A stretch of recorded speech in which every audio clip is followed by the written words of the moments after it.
Hello, everybody. Welcome to episode 21 of Ain't This the Fun podcast.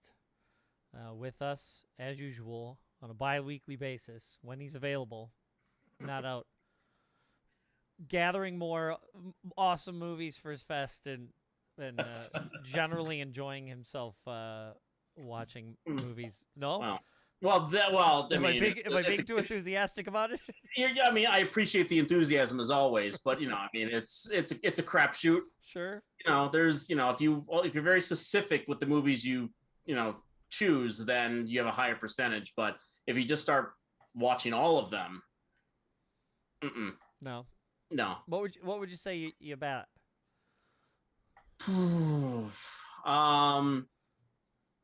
Gosh. I hate to give bad numbers, but let's just generalization. It's not an accurate 100%. Let's go with an 40%. Positive. Yeah. Wow. There's a lot of movies out there. You have to watch a lot of schlock. There's right? yeah. And sometimes I don't have to always, but I try to. You try to find the diamond in the rough now and again, and every once in a while you do, and that's a great feeling. When you find for the truffle. Exactly. And if you just find that one good one, and I've had a couple over the last few weeks, I think one for certain, but those are really great moments because you go, I was not expecting that to be something. I'm glad that I saw it, and I'm glad I can tell people about it. But there's a lot of bad out there. Well, that's unfortunate. Yeah, because we're trying to be positive. Yes. Yeah. Yes, but while we're keeping things on the negative tip, okay. I'm just saying, I got a message from your guest from last week. Yes. Okay, Miss Morgan Geyer. Yes. Okay, and she said to tell you, she said to tell you that your guests have really gone downhill. Meaning her or you? Since last week. Oh, since last week, sure. This guy. Yeah. So I'm gonna go do my Charlie Brown sad walk right now, and then I'll be back to project some happiness around. I got to get the sound effect for you missing the kick. The sound effect of missing the kick is good. Yeah. Just playing the sad Charlie Brown music works. The dun dun dun dun dun. Just play that, and I'll just walk away with my head down. They have a really awesome Charlie Brown shirt, full yellow with the little black squiggle on all the way around the bottom. It's pretty awesome. And I don't know if I can't remember because we do this a lot. I can't remember if T Fury was ever one of my positive things. It wasn't. Okay, well then I'll have to bring them up in the future. Not that I'm gonna give them some love tonight though, because this is the new shirt that I got from T Fury. Nice. You can see, and it's go a little closer. Got the thing on there. Yeah, the thing, and then it features. All the bad guys. That's great. Yeah. So it's missing the obvious exceptions. Who? Ghosts of Mars and. Well, why would you include Ghosts of Mars there? If you're a true Carpenter fan, you have to like that movie. You are bound and obligated. No. If you're a true Carpenter fan, you say that was a very lazy piece of filmmaking and tell people to go towards the good stuff, which are all represented on this shirt. The music and there's in the plenty opening's more. Great. Which one? The music in the opening's great.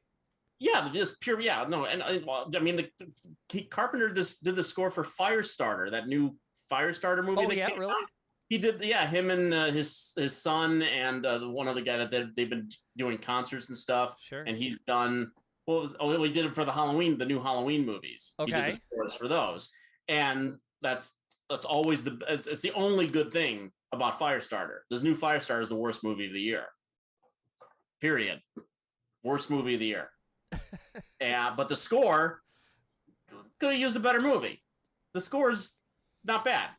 All that 80s electro synth stuff is huge. I talked about that before on this podcast, but yeah, it's all over YouTube and stuff. But like new age, it's kind of EDM and dance music influenced, but it's a lot of the electric fake synth piano, very Vangelis, very mixed with sci-fi Blade Runner-y. It's all there's just hours of it. If you go and just put in synth pop or synth 80s synth. It's all these new people doing all these new songs. So you could just have 6 hours of that stuff going. Oh, I dig that stuff. Yeah. I mean, the Carpenter stuff, obviously goes without saying, but just that general vibe, anyone trying to just do a Carpenter score just to have fun with it. I'm totally down with it. I'll have to send you a link or two. Yes. But, so if you're watching this live, please like and subscribe below. There's a little subscribe button, and then there's a little bell. If you hit the bell, you'll get notifications whenever I post anything, including when I go live or if I post a video, like when I'm streaming gaming or doing this or maybe something else I'm going to be doing soon. And then if you're listening to this on iTunes, do me a favor. I think, again, they don't call it subscribe anymore. I think they call it follow. So follow on iTunes and rate, make a comment. Please write a comment in this. Do that. Even if you just say hi. Do that. It all helps the algorithm. And then maybe, maybe it'll help. Well, I know it'll help. But, it can only get better. I'm begging you, please. Please love me. Please. I need love. His ego needs stroking. He'd be stroking. You can tell me what to do. You're not my dad. That's right, Adam. But yeah, so for the people who don't know this podcast, we're going to tell you what it's about. What it's about is trying to stay positive in the now 27th month of the nightmare hellscape apocalypse we've been living in. And the way we do that is we're each going to talk about 3 things that we really enjoy, bring us happiness or make us laugh. And then at the end, we're each going to talk about 1 thing that we're looking forward to that hopefully does that same thing. Hopefully. Like I always do, I ask the person that's on, do you want to go first or do you want me to go first? I am going to choose you to go first today. Yes. So if you couldn't tell, I'm in a certain, at least visually, I'm in a certain kind of mood. Baseball mood? You know it. Okay. I finally went back to a baseball game for the first time since the hellscape has begun, or had begun, began. Was the last time you went that time that we went and we were up in the box there with Gino and cousin? Yes. That was the last time you went. Which was the summer before all hell broke loose. Yeah. And I mean, those seats are, look, I would never crap on any seats at any baseball. I would go to any stadium, any baseball game to sit live and watch a baseball game. I know some people think it's like watching paint dry. You are ridiculous. Those people. Not me. Right. No, I'm with you. Again, we're going to stay positive. I'll sit anywhere, shy of behind a pole. Yeah. It's just great being in a ballpark, and there's nothing like a giant major league stadium. I've gone with you to Wrigley. I have no problem with that. Some people think we're supposed to be like fist fighting in the aisles or something, but as long as you just go. I've worn Sox jerseys in Wrigley Field. Yeah. And vice versa. I've been with people who've worn Cubs jerseys in Comiskey. Sure. And I've done it. I've done it with you. Yeah. Nobody, and even the people who are sort of silly, being passive aggressively like, oh man, you got to get out of here, that kind of thing. It's laughed off, and within 2 seconds of them realizing you're cool and you realizing they're just giving you a little bit of guff, it all goes away, and then you can sit and enjoy yourselves. And 90% of the time they're talking to you half the time. Oh man, did you see what happened at Wrigley the other day? At Comiskey or vice versa. I know they were asking me a bunch of questions when I was with you that one time. Yeah. So it's just fun. And it was for a birthday celebration, so that made it extra special. And we were right field side, halfway up in the new area at Comiskey, which is like these, the fancy theaters. Props now. to still calling it Comiskey, by the way. Oh, I've never called it anything. I know. I was lucky enough to go to the All-Star game in 2003. And it was the only time I've ever carried a sign to, I think, anything, even a wrestling thing. I've never carried a sign anywhere, but I carried a sign at the All-Star game that said, I'm always going to call it Comiskey. because at that point it was cellular U.S. Yeah. Cellular Field. And so I put a cross, a hatch through it, and I wrote Comiskey Park. I'm always going to call it Comiskey. And people were just loving it. Every time I'd walk anywhere, they thought it was the greatest. But props for giving props to a miserable old bastard. It's important. Well, it's a legacy. It's one one rich miserable old bastard versus a corporation, I suppose. Yeah. It's 6 or half dozen one or the other. It's still better than Guaranteed Rate Field. I don't care what it's called. It's better than that. It should just be called check cashing.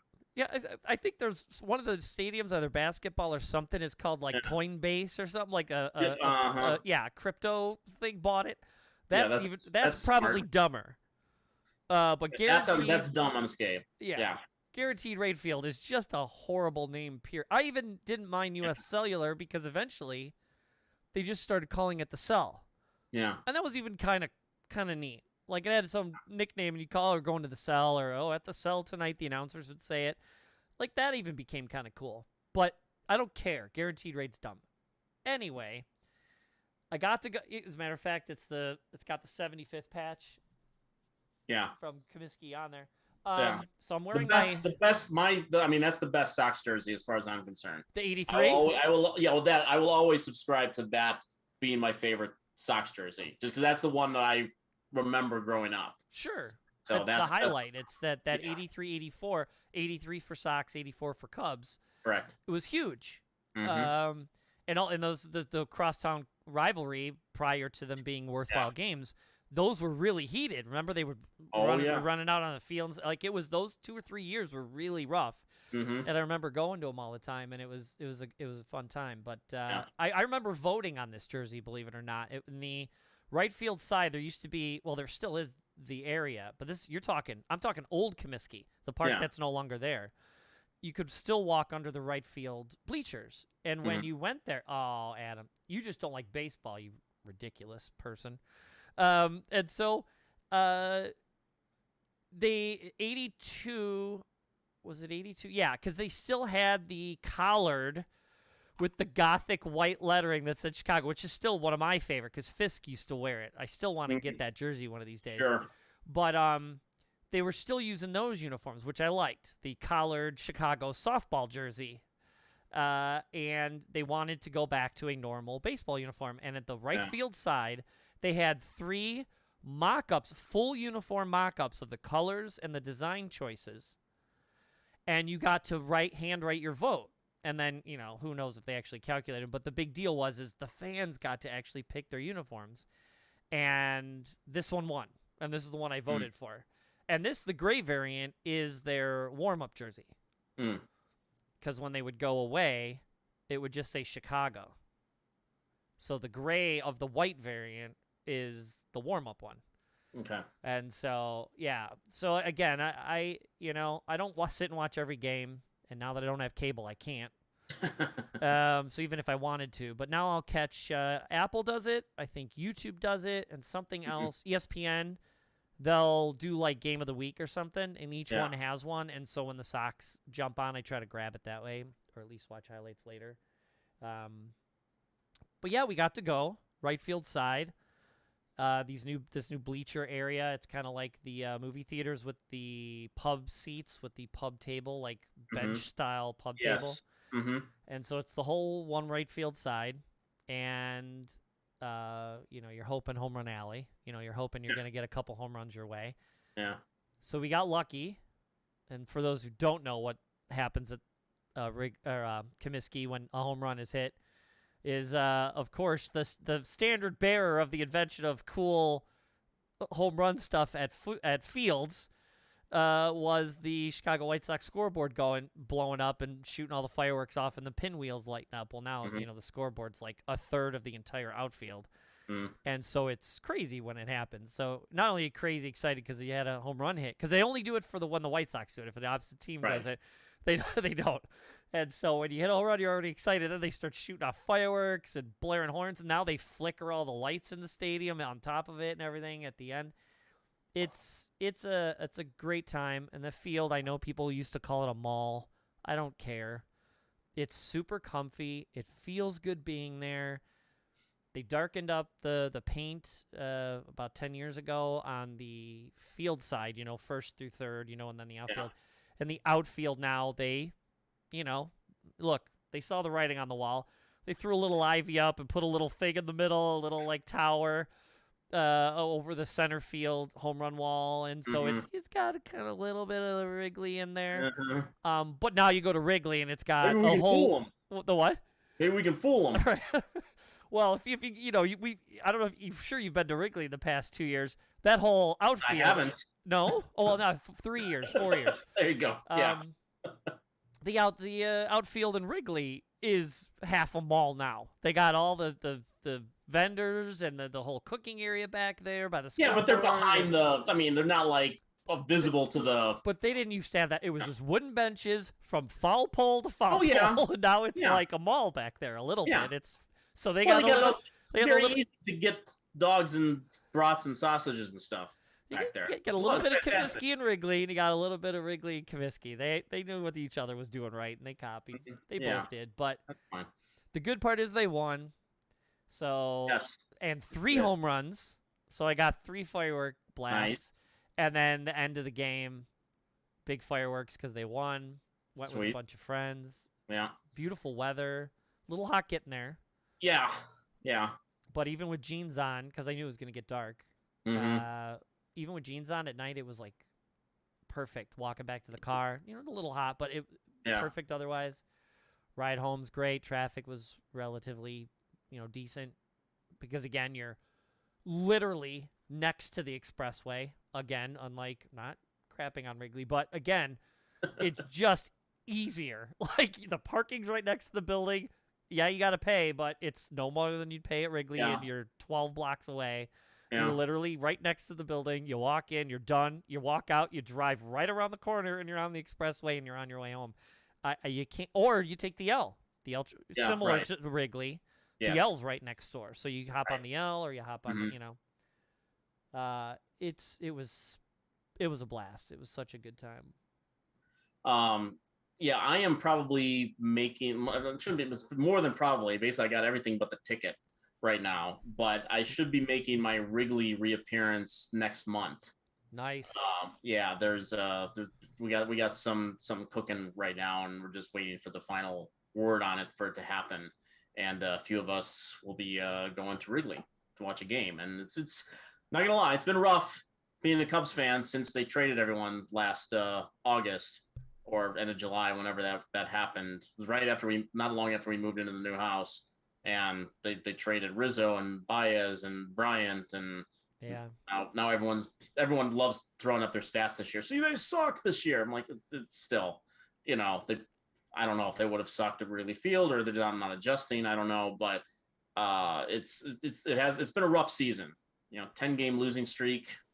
Well, going into it. They trade everybody off. It's a rebuilding year. Yeah. Odds are the new starting squad is not going to be lighting everything up like crazy. Like, oh, my God, this is, if it happened, it would be weird. It would be strange for that to happen. Right.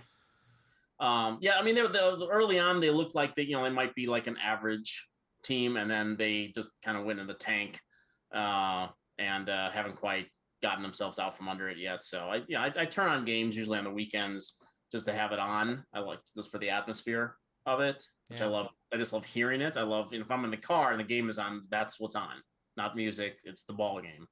There's a few things that are better on a great weather night than being at a ball game. And I've never had a bad, I give the White Sox and you a lot of crap and whatnot, but I've never had a bad time at a White Sox game because it's a baseball game. Yeah. It's that simple. And, they brought the mascots back a couple years ago now, and they did that stuff, and they do the music, and they have I don't know. It's just there. Like you said, there's not a way to have a bad experience there. We had one ass face make a passive aggressive remark to Karen, who's been on here. She's a Cubs fan, and she wore her, they have like the stealth caps. Yeah. Where they're all black, and then the logo's also embroidered in black. Right. So she has her Cubs one like that. So it's the only thing she was wearing. She's like, "Can I wear my jersey?" I was like, "Yes, of course you can. No one's gonna. It'll be fine." She chose to just use that, wear the hat, and that's fine. And no one said a thing, and everything was fine, like it should be. And at the very, very end, some drunk assholes, we were walking out, just sort of threw a, ooh, Cubs fan, ooh, go.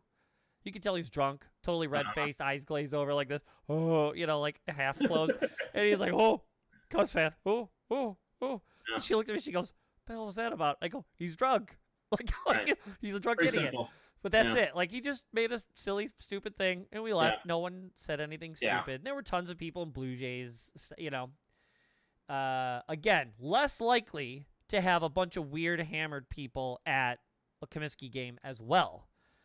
It's not a party ball field, and I'm not saying it about Wrigley, but there were times when that was the case there. It's not so much that way anymore. And there are other fields where you would never go in the opposing teams. Like, when we watch Life and Times of Tim, you don't show up to a New York game in the other New York jersey. No. You legit will probably get your ass beat. Yeah. Like, there's and the classic rivalries. You don't wear Boston and New York and vice versa. And, Dodgers and Giants, I think, have a thing as well. Well, that was a huge deal a couple years ago where the Giants with the Dodgers fan, one of them beat the shit out of him and put the guy in a coma or something on the way out. Yeah. Just where that happened. So, it's just don't drink, people. But yeah, it doesn't. Again, make fun of the mall atmosphere as much as you want. It is super kid friendly. It is okay, fine. It's a mall, but it's one of the nicest outdoor malls you've ever been to in your entire life, and you get to watch a baseball game, for Christ's sake. Like, it's great. I hope I've never called it a mall. I don't think I've ever used that word. I don't think you have. Yeah, but I'm all about easy access, and I don't, if the place to get the dogs and the drinks are right there, great. I don't have to go. Again, Wrigley, you're in the bleachers. They got the stuff behind the bleachers now, but normally you have to go down into the thing and go to the thing and whatnot, which is, that's all part of the experience too. I don't mind it, but easy access, that's why they got the guys with the peanuts and stuff coming around, so you don't have to leave your seat. Yeah, and in this particular case, I'm used to, I'll wait till they go on sale, because again, always like a deal. Sure. But, again, I can't, especially now, can't afford to be paying $70, $80 a seat for a seat. It's ludicrous. Right. But one of the things Comiskey Park does have is there's that, I think they call them mezzanine, but there's like 5 rows, and they're attached, and they hang off the second story. So the second story breaks down, and there's all the boxes, for the fancy pants people. Yeah. And then right in front of those boxes below that window is like 5 little aisles or rows. And then it ends. And you're hovering above the first floor seats.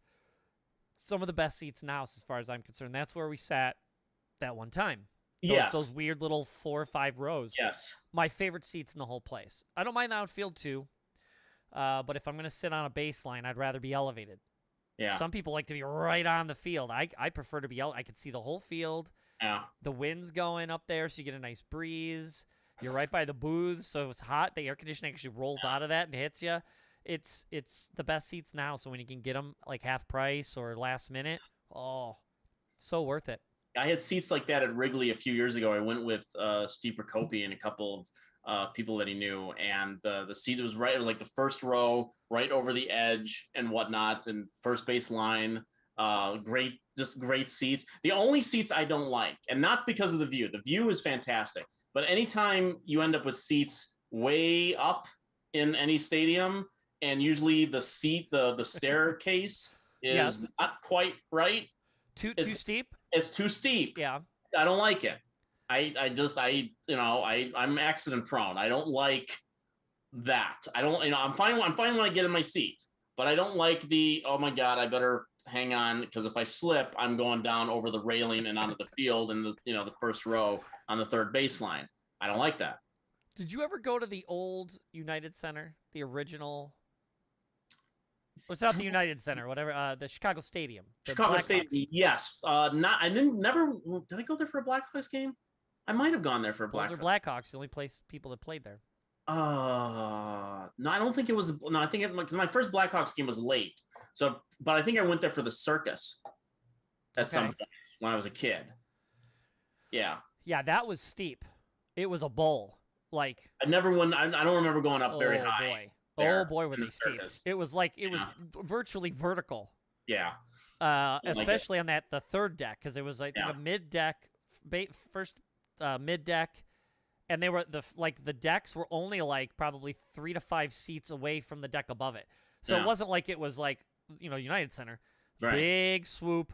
Second was a big swoop, and then the third. The other ones were like stacked on top of each other, and half the tickets when you got them set on them obstructed view, because in order to hold up the third deck, there's all these poles in the middle of the middle one. I always end up getting obstructed. I almost always get obstructed view seats when I go to like the theater, not Chicago theater, but like I saw like Book of Mormon there, and they say obstructed view, but it's really like it's there, but I can see the stage. I'm fine. It cost me $80 less. Well, because someone's gonna complain. I have a pole on my periphery, but there are legitimately seats that are like half covered by the pole. Oh yeah, so I've sat there too. You have to lean to see. Yeah. Excuse me, sir. It's all part of the experience. Just sit in your neighbor's lap. They'll be fine. Yeah. They like the company. They should. But I got a couple of as Sergio said, sorry, I can't get you baseball tickets, but he probably also, I mean, he's told us numerous times he doesn't understand why we like just the idea of baseball, let alone the experience of baseball. Right. But I had at least 2 or 3, Moneyball, that's why I love baseball. Moments. Right. And as a teenage kid with his dad, a Blue Jays fan, because they're playing the Blue Jays, Sox were, and so they're sitting in the outfield, like one section over, so the regular outfield seats, home run, right side. Yeah. And I think it was the Blue Jays that hit that home run, and it wasn't a screamer, but it was pretty low, and the kid just lifted his glove, pop, caught nice. It like went right to him perfectly, and he caught it. And his dad was like, "Yeah," slapped him on the back. The kid, and they were really enjoying it, and you could tell they were there by themselves. That was super cool. And then 2 seats away from me, there was a father and his little girl.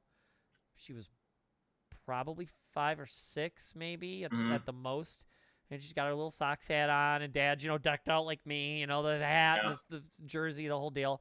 Right. And he's sitting there, and they got a little Coke, and she's sharing it, and they're sharing a little hot dog and stuff, and they're the breeze was going, the music, the organ's going, you could hear the crack of the mitt when the ball's getting caught, from the catcher, and just that calm, and you could hear him I don't know what they were saying, but you could tell she's just talking to Dad, hanging out at the baseball. It was sweet, and the environment and the wind, like you said, just listening to it is so calming. Yes. Love it. And then I saw like a whole family of people. I went to go get some food at one point, and it was like a team like showed up, mom, dad, like 8 people and kids, and and they all went together, and it was that was super cool. Let alone the fact that there was some good baseball being played and lots of home runs and stuff, so that was fun. But how can you not be romantic about baseball? How can Serge? You'll have to explain it. I don't know how you cannot be romantic about baseball. He's not a sports guy. I know. Yeah. One of these days we'll have to take him to one on. We'll have to try to figure out a good night for the good experience. I don't care which. I'll go to Wrigley with you, whatever. It's probably closer to Wrigley is actually. Comiskey might be closer. Might be right in the middle. Actually. You never know. From where he's at, because he's closer by University of Chicago. Oh, then yes. It's Comiskey is closer. Okay. But yeah, I even got the whole experience. I went to bite into the hot dog, my Chicago style hot dog. My tomato fell off and slapped some mustard on my jeans. And I'm like, well, that's what happens. That's right. But yeah, specifically White Sox baseball, but baseball in general. But I got to pull out my old jersey, which I'm wearing, and hang out with a bunch of friends at Comiskey. And man, that was that's what it's all about. That's what it's all about. That's happy. That makes me happy. Yeah. So Okay. So what makes me happy? And get your little button ready. Promo. Yeah. I got something last week from a company called Vinegar Syndrome. They do a lot of like Shout Factory, like Arrow Video. They do a lot of mostly they do a lot of sort of like obscure, weird, cultish horror movies. Okay, and sometimes some like genuine cult stuff, like the Beastmaster. Sure. They did a 4K of the Beastmaster and whatnot. But they just came out. Which one? Reanimator. Arrow did Reanimator. Okay. I have that too.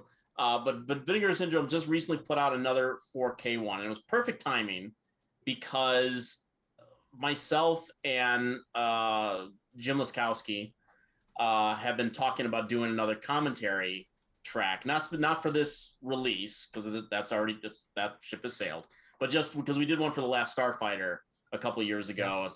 That's available online, and we've been talking about doing this one for some time. Episode 200, 300, 300 on the Movie Madness podcast. My show is the Dragon Slayer commentary that Sergio and I did. That was the first commentary Sergio and I did together. So Movie Madness episode 300, you can queue up or download our Dragon Slayer commentary and watch that with the movie, whatever version you have of it.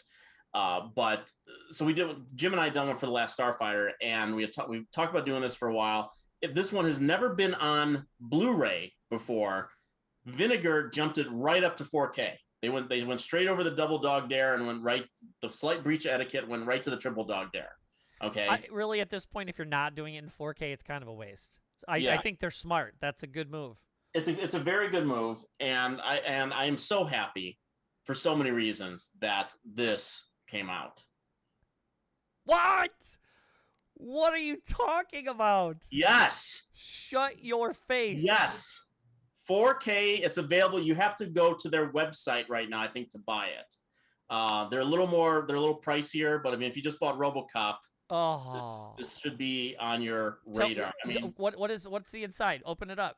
Oh, dude.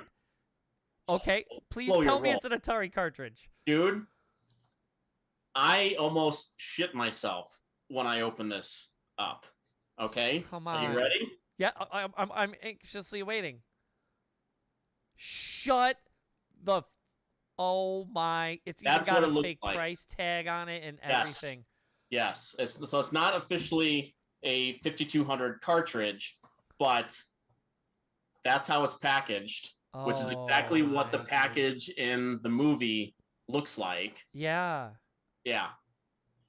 Wow. What's the back? Flip it. Stop it. Look at that. This goes to the top of the list of best packaging of the year. Wow. I mean, I swear to God, man. I opened this thing up. Well, hold on, because this is audio. Yes.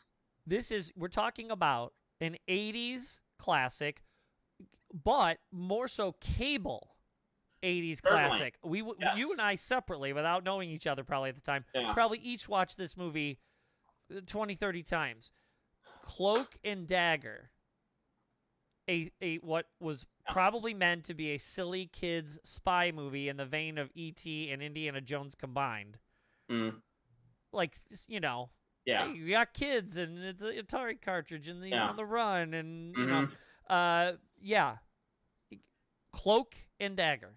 Yeah. Oh my God, now, that's awesome. Available in 4K. It has a commentary track with the writer, Tom Holland. It's got a new interview with Henry Thomas on it. So a new documentary, which I haven't gotten all of that yet, but I did watch the movie last night. I watched the 4K of it, and it looks better than it's ever looked before. Looked like there's when I was watching it, like you see my TV here, so I was probably watching it like this initially, so I could see a little bit of the artifacts. Yeah, right. So I could see that. I backed up a little bit, and it looked great. Okay. Some of the darker stuff, you could see a little bit of the artifacting very early on in the movie, the opening with Jack Flack and whatnot. And so I watched the whole movie last night, which I haven't watched in several years, probably. And I am just so happy to say it holds up beautifully. Oh my God. It is 96 minutes long. The thing moves like a mother. Once the thing gets set in motion, and they start chasing him out of his house very early on in the movie never lets up. And I cannot wait. And Sergio has talked to me about this before, because I said this is one of the ones that's never been on Blu-ray that I want. And there's a movie from 1949 called The Window that the film is actually kind of a loose remake. Really? It's about a boy who witnesses a murder and then is chased around, and I think it even has some of this similar twist to it. Obviously, just doesn't have a video game at the center of it because it's 1949. I found a copy of that online as well, so I'm gonna watch that as well. And Sergio raves about that movie. He says it's like a really great film. And then Cloak and Dagger, and here's the beautiful thing, because there's a side story to my happiness with this, and you're not going to believe this part of it, which actually has nothing to do with the release. But on the day that I got that, and I was so happy to get it, I was just like, oh, this is beautiful. And I didn't even open it up until the other day and saw the Atari cartridge inside, and it just blew my mind. And I've been working in the basement recently. I think I know where this is going. Yes. Okay. Well, you saw the box I have of my Atari 2600 with all the game cartridges, and many of the labels have been the glue wears off. They all fall off. Right. So, but I've managed to probably have about 75% of my 2600 cartridges, and I was cleaning up stuff. How many people have lived in this house and there's still stuff is still here. And I was going through combining crappy boxes into good boxes, making some more space and whatnot. And I found this crate that wasn't as heavy as I thought it was, but it clearly belonged to my uncle. And I pulled it out and I opened it up, and in the crate was an Atari 5200. What? Yes. Shut up. Never knew it's been in this house all this time. You have a 5200. I have a 5200 right now. Yes. Oh my God. With the joysticks, Atari 5200. And here's the thing: the Atari 2600. Everyone says that system died when the ET game came out. Yeah, I mean famously. Yeah, it's famously, infamous. right. I should say actually. Yeah, infamous, exactly. For me, and I was still the Atari 2600 brought me endless happiness. I don't care how. An entire generation Absolutely. of people. It was the first major video game system most people owned on the planet, let alone. Right. Yeah. I don't care how chintzy it looks now. I'd play it right now. I bought the freaking for the Xbox. I'd buy all the. I was like, did you get Doom? No, I got the Atari 2600 pack. I'll still play that with you because they added online features to the old Atari games. Yeah, I'm here playing Air Sea Battle, and you're playing like Gears of War or whatever. And play both. Right. It doesn't have to be mutually exclusive. Yeah, they should chainsaw a guy on this one, and then you can just fly a little plane over some colors on the bottom. And that's the great thing about Cloak and Dagger too, is that Henry Thomas's character Davey in that movie is so all of us. Oh, yeah. He's playing the game and he's going choo choo choo, and he's making the noises, and he's and I mean there are elements of the movie that can be tough to watch nowadays. I mean, it is about three guys that are trying to shotgun this child, and the glee. The amazing thing is watching it as the glee in which the Michael Murphy character, when he finally traps Davey in those later scenes, and he's got that giant machine gun that he had a case for. He had to put it together from a case. He's got this giant thing, and he goes, "You know what I'm going to do to you, boy? I'm going to blow both of your kneecaps off." Yeah. I'm like, oh my God. I remember that, but it has a different feel, obviously, nowadays. Of course. He goes, and then I'm going to shoot you in the stomach. And he's just like, got this smile on his face. And I'm just like, I mean, there are people that will not be pleased, but hey, it was 1984. What are you going to do? It was genuinely scary for what appeared to be a kid's movie. There's nightmare fuel. Yeah. In that movie, the sequence when they they find him. They throw the baseball through his window, and the two guys show up at the house and they're breaking in. And the ex-football player in the sweatsuit busts through the door with the glass through his entire body. That's stuff from my nightmares. People breaking into your house. I have a vague memory of either the kid being drugged or a drug needle being turned on someone else, but someone gets drugged. The kid gets chloroformed. Yep. Yeah. The kid gets chloroformed at one point. He ends up in the trunk. Yeah, right? He's in the trunk a couple times in this movie. He's in the trunk. Once voluntarily, once people getting shot, and it's still fucking great. Yeah. But anyway, back to the 2600. The thing that I was always disappointed with the 2600 was the Pac-Man game. Well, I mean, of course, it's a horrible port. It's just it's not. I played Pac-Man in the arcades and I loved it, and you get that at home, it's like, okay, I'm good at this, but it's not Pac-Man. Atari 5200 was Pac-Man. It's as close as you were gonna get. It wasn't 100% arcade accurate, but it was leaps and bounds better than the. It was 98% better than the 2600 version, and so I never had a 5200 until now. Nice. In that case, one game. That's it. Well, if there's one game to have, that's the one. It's Pac-Man. That's awesome. Yeah.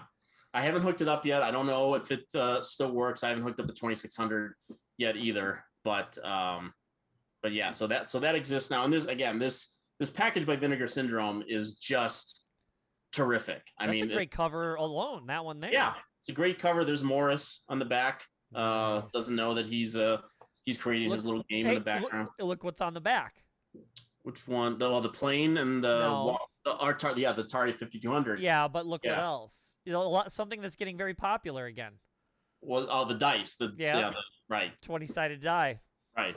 Well, when Dabney Coleman, who plays Jack Fleck and his father in the movie, and there's a moment in the bedroom where he says, "I don't want you to play these games, these like war games and stuff anymore." And he picks them up, and one of them is Dungeons and Dragons. Of course. Which poor Henry Thomas can never seem to get to play Dungeons and Dragons. He couldn't play it in ET. They wouldn't let him play during ET, and then his dad takes it away from him in Cloak and Dagger. And there's also an ET. There's a Atari ET poster in Morris's. That's great.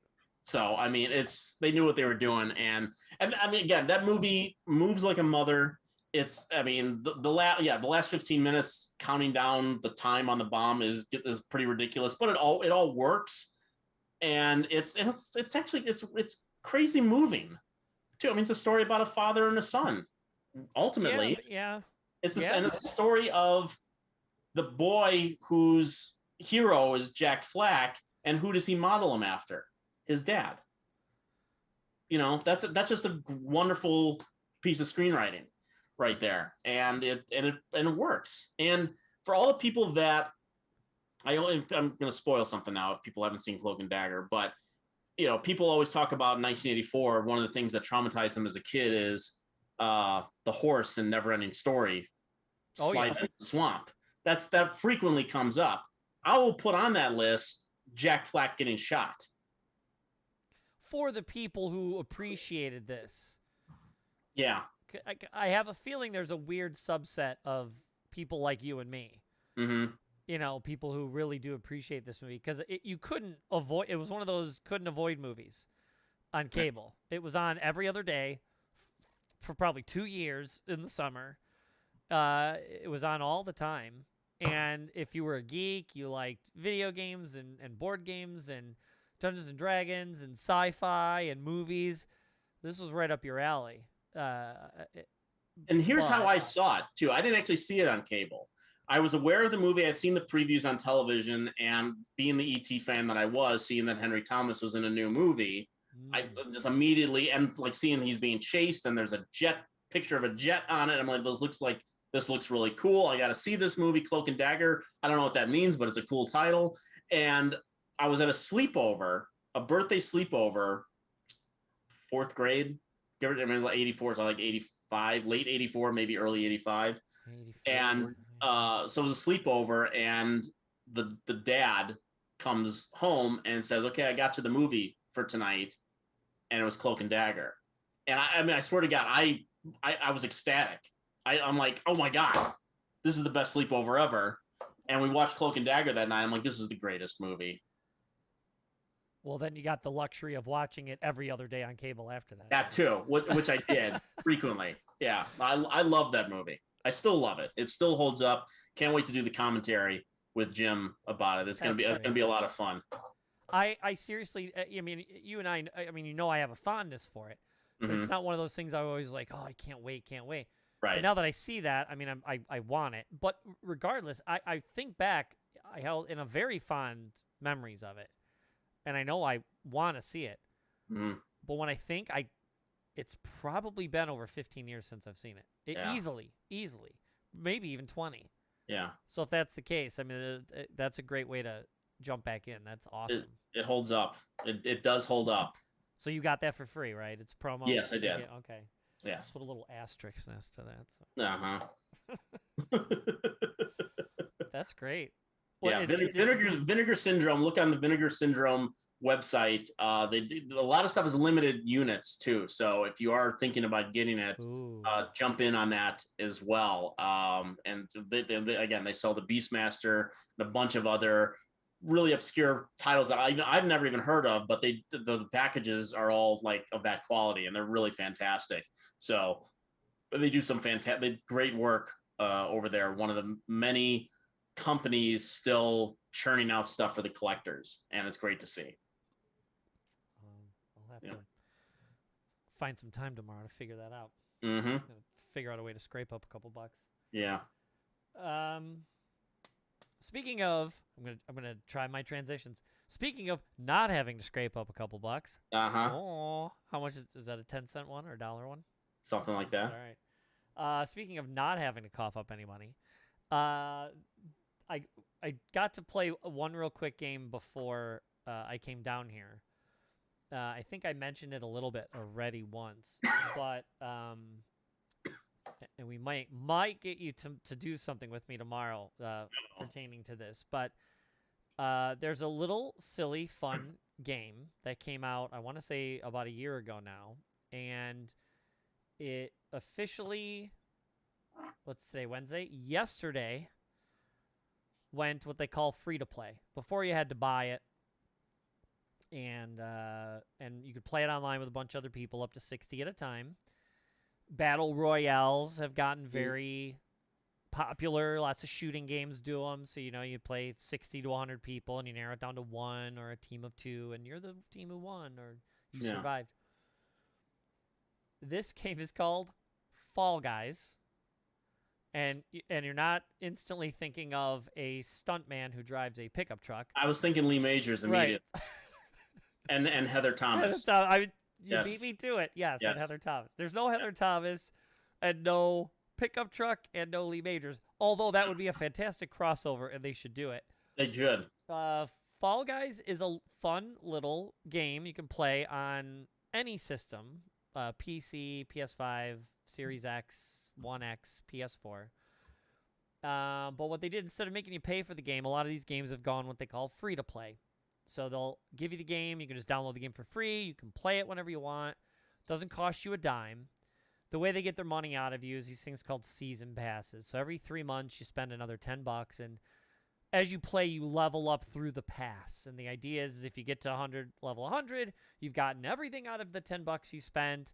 And if they get, 40,000 people to give them $10, now they've made $400,000. So that's how they make their money back, as opposed to selling you the game. Anyway, because it's gone free to play, it's now on everything, and it's cross play, cross progression, cross save. So they were bought by a company called Epic, and they know how to do this right. And so they put it on everything. So everything that I had bought, and I only bought $2 worth. I only spent $2. I bought a little fast food pack for my little guy, and so he's like a thing of fries, and he's got fries sticking out, and he looks like the fry carton. And a hot dog. So he's like a bun with a little hot dog in the middle. And I downloaded on my Xbox yesterday, and boom, all my stuff transferred over, all my levels, all my costumes, all my little stupid stuff. And in essence, it is a battle royale game, but you're a little tiny squishy bean guy. There's no other way to. That's what they call them. They look like little beans with arms and legs, and they wear little costumes. And the idea is they pump you into a room full of 60 people, and it's now there's probably 100 of these little what do you call them? Like courses, like American Gladiator or Trials. This MXC or Wipeout style puffy. They look like almost kid-friendly playground areas. And it could be where it randomly teams you up. So there's 60, and the first game could be 3 teams of 20, and 3 lanes. It's all downhill, but there's obstacles, and your team of 20 has to push your ball down the hill quickest to get it to the goal at the end. Okay. The idea is that every little episode, every little course, a certain percentage of people get knocked out, hence Fall Guys. And so say this one, 3 teams of 20. You're randomly given 19 teammates. You're blue, they're yellow, they're green, and you got to push this ball that's 4 or 5 times the size of you. So all 20 of your little bean guys are like making noises and pushing your thing, and there's little obstacles in the way. The first 2 teams to get it in the goal progress to the next stage. The 20 in the team that lost get ejected from the game. So now it's only 40 left, or whatever. It could be a circular thing with 2 blades that are spinning, but they're not blades. They're like batons, like soft, cushy ones. So it's all kid-friendly too. But they'll go opposite direction in a circle. And the whole idea is now there's 30 people on a platform, and as this thing's going around, it's going different speeds and opposite directions. You're trying to jump up over one and go under the other, and it starts to speed up. Eventually, it will knock another, say, now 50% of those people out or whatever. And there's tons of these stupid little courses. They have big, crazy, like foam hammers that spin. And so it may be a straight obstacle course as you go from one end, and you see in the distance all the way at the end, maybe like a football field's length or 2 football fields lengths. There's all these obstacles. You could be elevated. There's water involved. It could be a rising slime, and you're working your way up a mountain. You're getting to the end.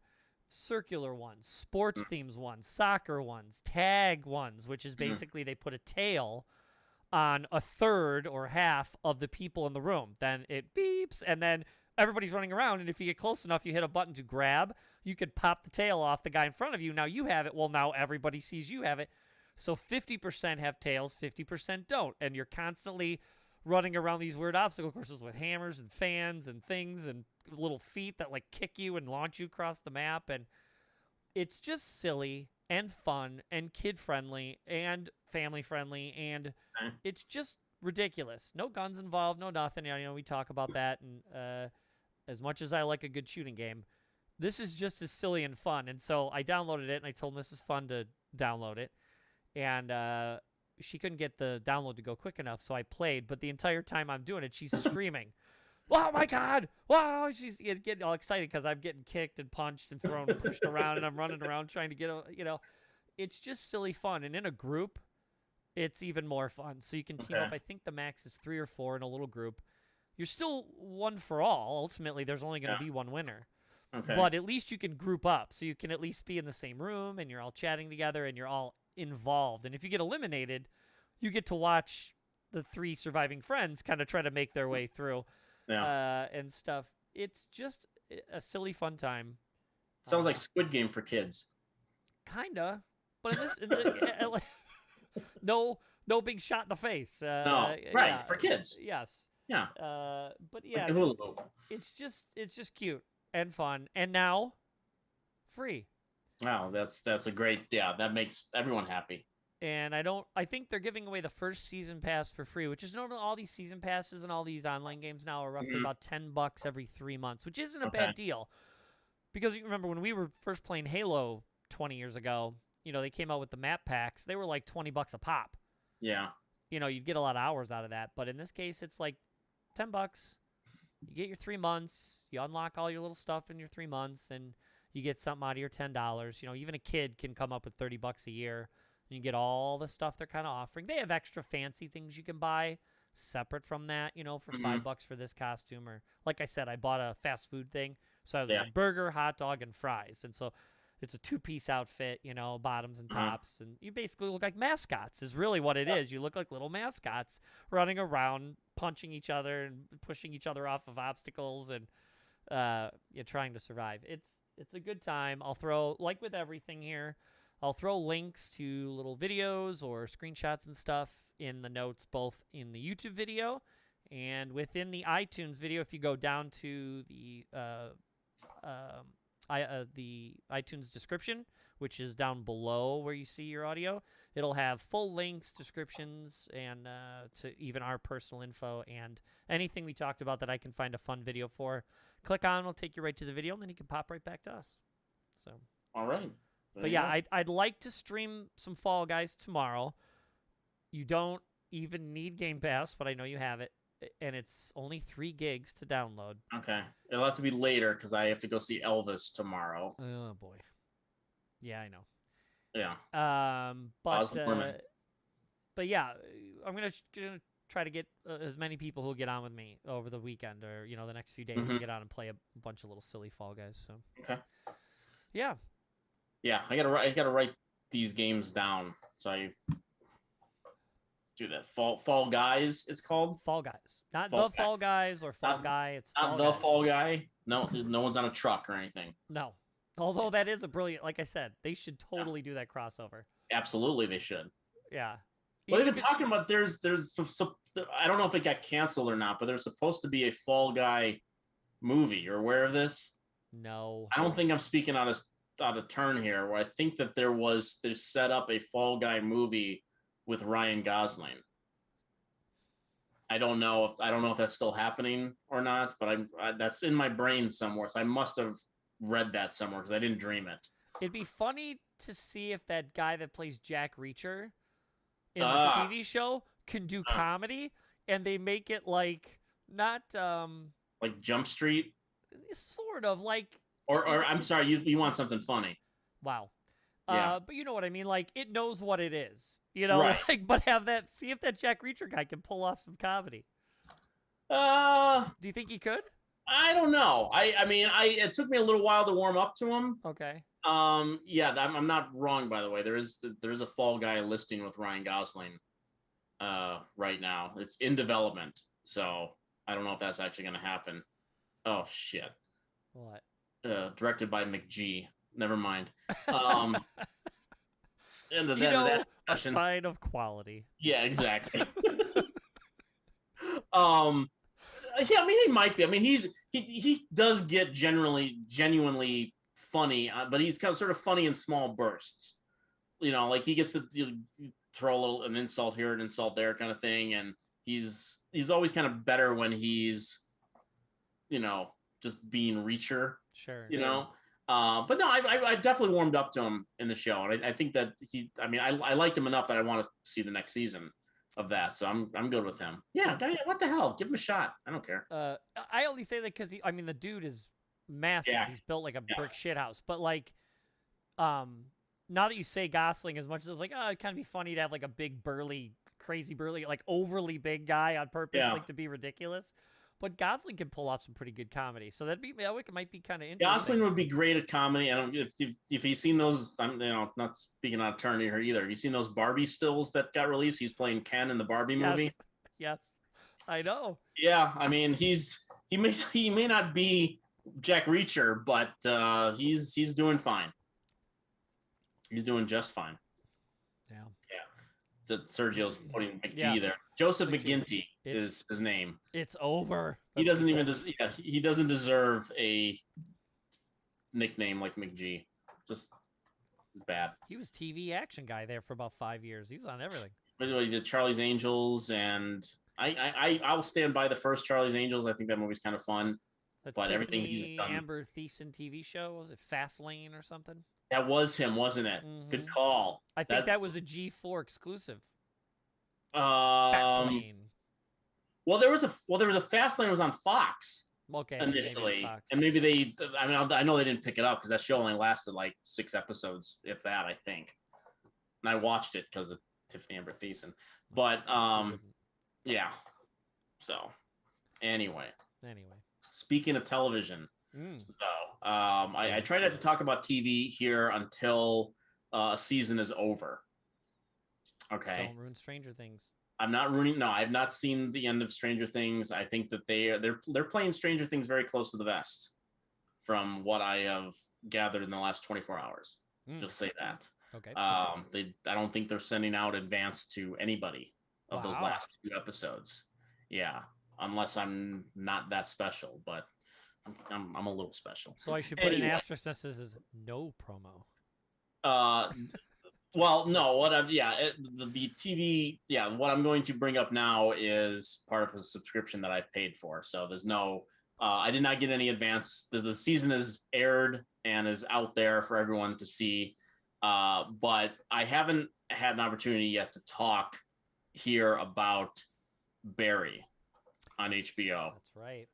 Which I am trying to get you that to be your next big binge watch, because the first 2 seasons have been out there for several years, and then it basically got shut down during the hellscape, and just recently came back and finished up just a few weeks ago. And I had seen the first 2 seasons by myself, and then I got my mom because I said I'm going to watch Barry season 3, and I think you might like it. And I rewatched seasons 1 and 2, and we did it in a week. I mean, if they're half-hour episodes, you fly by. We did like 2 a day, boom, bam, done. I think we did like 4 a day at one point. Really just incredibly entertaining. But Hader, who has been directing a number of the episodes now, Bill Hader has become one of the best directors of television that I've seen as of late. Like, I want to see Bill Hader direct a movie at this point, because some of the stuff he is doing on Barry is incredible. Where all of his influences are coming, he's apparently a big cinephile, and the way that he moves the camera in spaces, and he's able to do that rare thing where he can create tension by moving the camera, but at the same time making you laugh about it, because there's crazy, ridiculous stuff that happens on Barry, but within a reality. And the show has gotten, the 3rd season is incredibly dark. It's really dark. I mean, the first season was fun and delving into something deeper. The 2nd season then tried to build upon the conclusion of the 1st season and try to take him in sort of a more Terminator 2 kind of way, if I'm not speaking too out of turn there. And by the 3rd, this season is completely off the rails, and what they're doing with his character. And you don't even know, I think even he said he doesn't even know if people want to root for his character anymore after what he goes through in this particular season. And sometimes it's hard to watch because it's so intense, sometimes incredibly funny, often incredibly funny, but dark and touching on issues of toxicity and dark relationships, and obviously a lot of people still getting murdered and stuff, but still with a wink and a nod to things. And there's a chase sequence.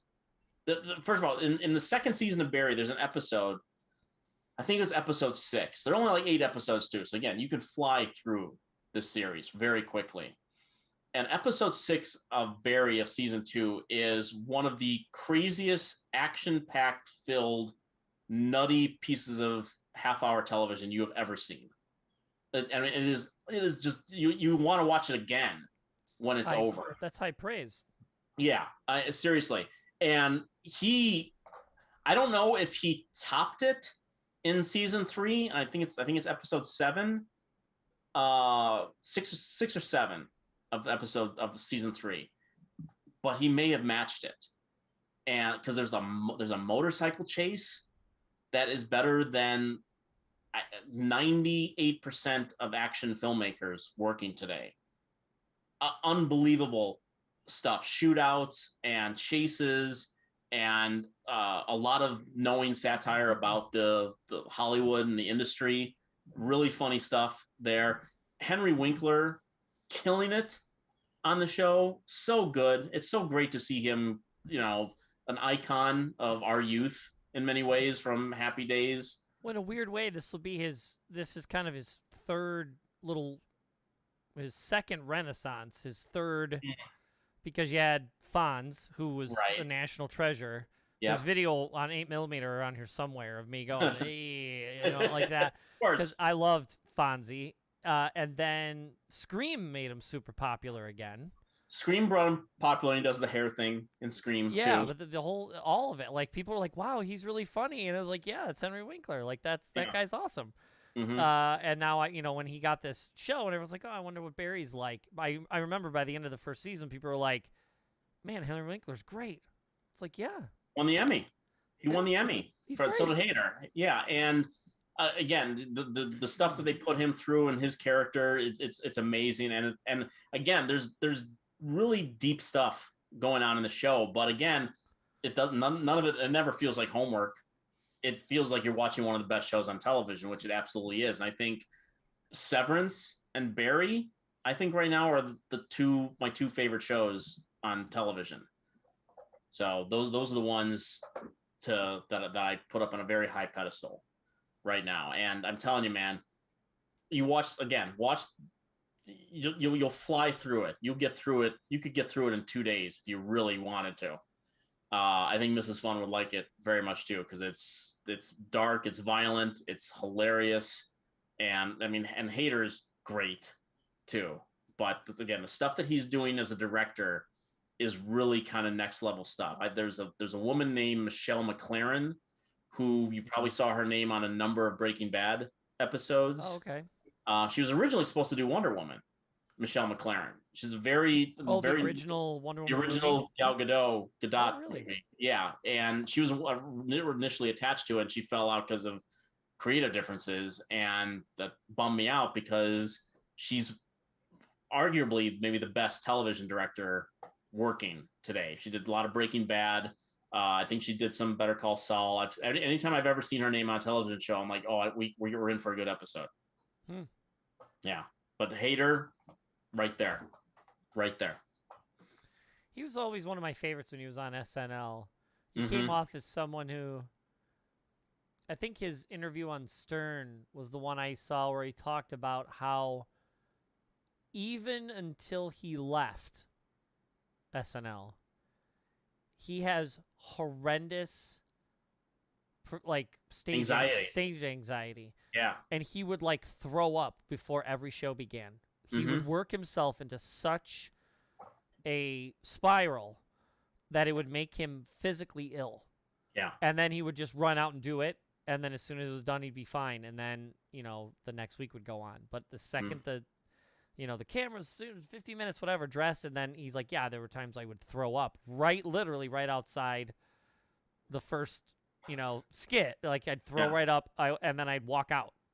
Right. You could tell he loves what look, if you're working yourself into that much of a situation, and I tend to spiral on my own, not quite that bad, but if you're working yourself up that much, you have that much anxiety that you're doing that, but you still do it for, I don't know, I think he's on SNL for 7 or 8 years or something ridiculous. At 6 least, or 7 years. Yeah. You clearly do it because you love it. He's a geeky guy. He used to go get comics.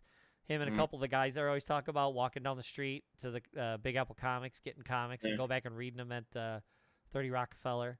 Yeah. And he clearly he does he did that documentary now. Well, right? The documentary now show is also incredible. Right, but you could tell he just has a love of that stuff, and he wants to I can't think of anything he's been in that has been bad. Like, even the Amy Schumer movie, he stood out in that. He was funny in that. Terrific in that. He's great in that. Super Bad. That's right, Super Bad. Super Bad, yeah. Adventureland, same director on actually. Him and Kristen Wiig are very funny in that movie. What's the one where him and her are like brother and sister and they're not? Skeleton Twins. Skeleton Twins? The Skeleton Twins, where they do Nothing's Gonna Stop Us Now and they lip sync to it. Yeah. Put me through a whole thing at Sundance. That's a whole nother kind of movie, though. But again, I'm assuming that's what kind of not greenlit, but made it okay. Like, hey, I'm going to do some a little bit off kilter. And they're really? Mm-hmm. And I'm sure it was like Skeleton Twins. Yeah. Yeah. No, that was a very well reviewed film. I saw it at Sundance and it was very, very well received. But I mean, when you think of SNL, I mean, there are SNL performers who fill a certain need for the show. You know, sometimes, you know, you got your Belushi, Farley, you know, you have that, you know, the manic energy guy. Sure. Then you just have some people who are there that can just sort of fill in anywhere. Okay. But then you got, I think, a very exclusive list, which is Aykroyd, Phil Hartman, Bill Hader. I was going Hartman. That's exactly where I was going with that. Yeah. I mean, that's a holy trinity right there, as far as I'm concerned, for SNL. Those three guys fit into a very specific pattern where they were great at doing characters. They were great at doing voices. They were up for just about anything, and they almost just about always delivered when they settled into one of those roles. And just, I mean, that's legendary right there. That's the list. Because they can also be straight men, like, you know, like not the funny guy in the skit, and then they can also be completely ridiculous. Oh yeah. You know, especially Aykroyd. You know, like Julia Child, the whole thing, or Bass-O-Matic, and then you know, Hader had his the Californians, where he's always laughing and all that stuff. I don't like the Californians. I know you don't, but I mean, you could be ridiculous. Well, I mean, the Californians just became a thing where they were just trying to make each other break. That's all it really became. But Stefan, I mean, for God's sake, Stefan on Weekend Update is legendary. And the great thing about Stefan is, I mean, again, you want to talk about like the anxiety that he had, you know, and they're out there reading cue cards and they've gone through rehearsal and whatnot, but they would often not show him what they were going to put on the cue cards when he was doing Stefan. At dress, they would have one card out of like the 20 it was always the same, blah, blah, blah. And then for the live, they would change one of the cards and put the stupid joke in it just because they knew it was going to make him laugh. And he was always scared about what they were going to make him say. But one of the funniest Stefans I ever saw in my life is the one where they kept, and no matter whatever the new place was, and they went to like 3 or 4 of them during the thing, and every single one of them was Roman J. Israel Esquire, that Denzel Washington movie that nobody saw, but in every single club was Roman J. Israel Esquire, and he lost it every time it came up. He lost it. Love it. Yeah, Bill Hader's kind of the king right now. He always played a good, much like Aykroyd and much like Hartman, always played a good like announcer or game show host. Oh, well, there was that recent one where he came back to host. Did he come back to host, or he just did a cameo? Because Mulaney was on the show too. Okay. And the game show was something to the effect of like they'd bring out a person and the two game contestants had to guess who the person was. Like they're like who is this person? Like they worked with them, or they don't know their name. Okay. But the whole thing turned into a whole thing about how Mulaney was like horrible towards women. Okay.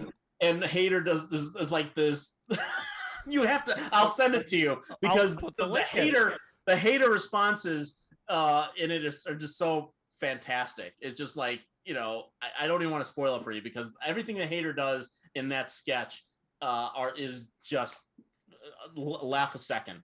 Seriously. See now you got an SNL kick, but Hader's in one of my SNL for us, especially me. I mean, I was 75, so I was 2 when it started. Right. But I distinctly remember, even very early, 4 and 5, you know, watching Saturday Night Live and Saturdays, you know, at the beginning. So it's a long time. But one of my all-time favorite sketches, which still makes me laugh uncontrollably, has Hader as a game show announcer, and it's Wig and Maya Rudolph as the spokesmodels, and they're driving around in the golf cart hitting stuff. Yes. And they keep cutting back to him, and he is desperately trying to keep his cool, and he just can't. By the end, he's choking up. But them just hitting was like, from Schlokamarken, you know, or whatever, and then they just start giggling, and then they come back to him, and he's giggling. Yeah, it's one of my favorites, and Hader's the announcer on that one too. Yeah, so good. Yeah, well, you guys find that one. I'm gonna send you the one with Mulaney, because that's a great one. Barry is on the list. Severance is on the list. Barry is on the list, and then there was one more. I'll have to. I got one more coming for you very soon. Oh, okay then. Very momentarily. Momentarily. Oh, okay. Yes. So we have Barry, HBO Max, right? Correct. Yeah. Yes. Three seasons, 8 episodes each, 30 to 35 minutes. Set. It's only 12 hours. That's right. One day. You could do it in one day if you chose. See how quickly I did that math? That's very good. Are you impressed? I am. I actually am. It's like grade school education I got. So my number 3 is kind of a callback, kind of not. Okay. Bill Murray in the dubbed Hercules movie. Yes. Also a fantastic sketch. Sergio says Bill Murray in that dubbed Hercules movie. Yes. Is there a smaller rock? Is there a smaller rock?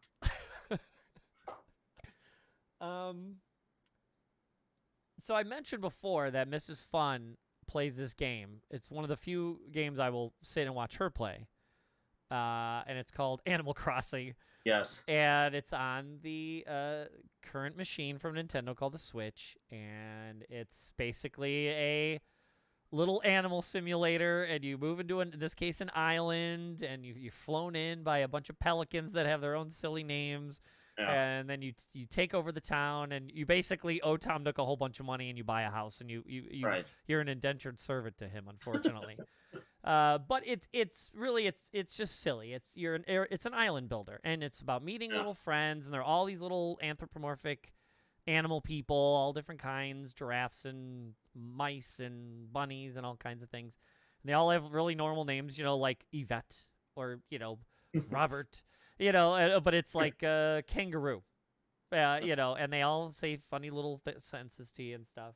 Yeah. And you're just traveling around, building stuff and making your open areas like gardens or a cafe or whatever. It's a lot of playhouse, all right, with a little bit of story in it.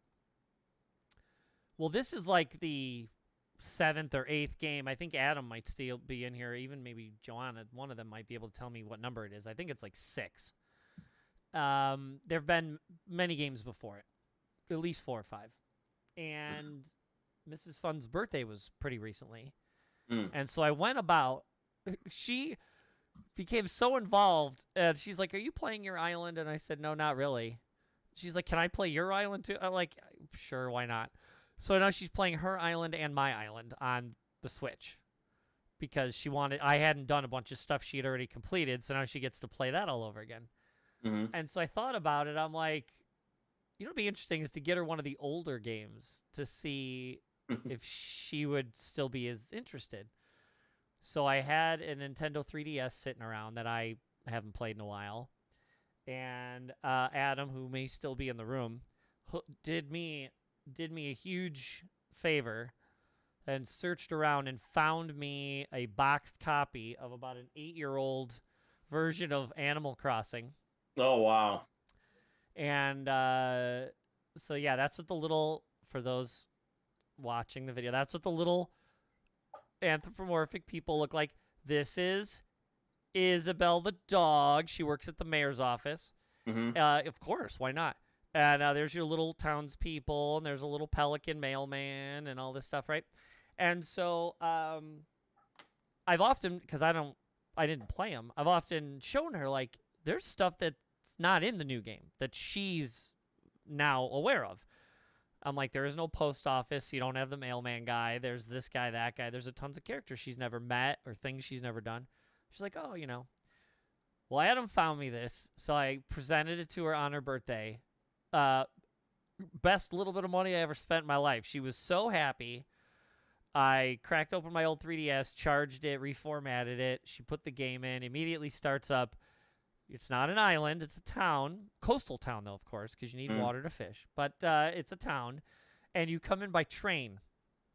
And it has a little chimpanzee with a little train hat, and he welcomes you to the town, and you get off the train, and you immediately are told, look, the mayor's arrived. You're not the mayor in the other game. You're like an ambassador for like a travel thing on the island one. In this case, you show up, and they just assume you're the mayor. We heard the mayor was coming. That must be you. And then you have this choice of responses. It really doesn't matter what you say because they just think you're the mayor anyway, and they give you the keys to the town, and here, you run this thing now. But she chose the thing. I think it was, I think you have me mistaken for someone, ... And then they interrupt you. No, you're the mayor. You're supposed to be here. And that's it. So she created her little character. She hasn't gotten to the point where you can change the hair and the outfits and stuff yet. But immediately they bring you to the mayor's office, and Isabel's there. Same Isabel that works in the resort town hall in the game she plays. She's the mayor's secretary this time in this game. And it's cute as shit. And she is ecstatic. She's loving every second of it. And it's cracking me the hell up. That's great. Yeah. I don't even know. She might be playing it now. I don't know if she's watching. She can let us know. But she probably is not watching. She's probably playing this instead. Nice going. You lost the viewer. Yeah, right. In addition to that, I cooked her steak, and we had a nice meal and stuff. But what I also did was Monopoly now, they monopoly everything. Yeah. Jewel Osco Monopoly. What? Why is that exist? Yeah. They had a special edition Animal Crossing Monopoly, and some of these Monopolies, they changed the rules a little bit to make them more aligned with the property. Like Star Wars, they may have you fight someone in a battle, even though it's not Monopoly, Right. So in this case, Animal Crossing, you earn, remember we told you there was something called Nook Miles you earned from Tom Nook, and then you could use those tickets to buy special furniture for your house and your outdoor area. In this case, they're called Meowpons, not coupons. They're called Meowpons in the new game, and they have a similar mechanic built into this Monopoly where as you pass go, you earn, I don't think it's Nook Miles, but it's tickets with the Animal Crossing logo or something on them. And there's some sort of mechanic built into it where as you get tickets, I'm assuming you use those then to buy or leverage the property because you can buy stuff or something. I don't know. I'll have to read the rules, but so I got her that too. And she's like, oh my God, I told you I saw that. And so she was very happy about that. But it's been Animal Crossing madness the past day and a half here. But this is the biggie. Because now she has a train station, and the Pelican, I think that's the mailman. Pelican mailman in the post office. And there's 2 buildings that are adjacent to the post office that they're boarded up. We don't know what those are, but I have a sneaky suspicion she'll be unlocking those, and they'll be doing something fun, and she'll be ecstatic about it. But, yeah, she's loving it. Okay. So I got one more, and I'm sorry to go into the television well again, but it's a season of television that I just finished up. A little late to the party, not real late, but it aired last month, and just finally caught up with it just last week. Again, 8-episode show in its second season. But have you heard of a show called Hacks? I've heard of it. Yeah. A show on HBO. It debuted last year. It's Jean Smart plays an older female comic who had a residency in Las Vegas that basically gets kicked off her residency, and she's very stuck up and selfish and whatnot. And her agent recommends that she get he has a client, another client who's a comedy writer, played by Hannah Einbender, and basically partners them up. So in the first season, it's all about the sort of the push and pull between this older generation comic and this newer generation comic who is very much in the woke camp, so to speak, that she's everything is very touchy. She's always, minding her P's and Q's, but the whole thing is about the two of them and amplifying the voice of women in the entertainment industry. And so the first season, which was great, with the two of them, it was really entertaining, had a great arc to it, a very satisfying conclusion to it. And the second season just came out, and it might even be better. The show got funnier. I can't remember a half-hour show recently that made me laugh as consistently and as hard as this one did. And they've sort of really developed a more ensemble piece about it. There's a lot more. The characters who are all involved in the first season are a little more involved in this one, so there's almost like a family element to it in a way. But again, it has a great arc to it. The first season had a very moving arc to it, but this season has just been laugh, really funny, really knowing about the business. And Jean Smart, who has just been on a tear as of late. She was on one of the seasons of Fargo. I think it was the second season of Fargo. And since then, she's just been out there. And Hannah Einbender, if you do not know, speaking of SNL, is Lorraine Newman's daughter.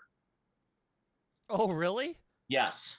And she is hilarious and just really, really funny, matches wits with Jean Smart really well.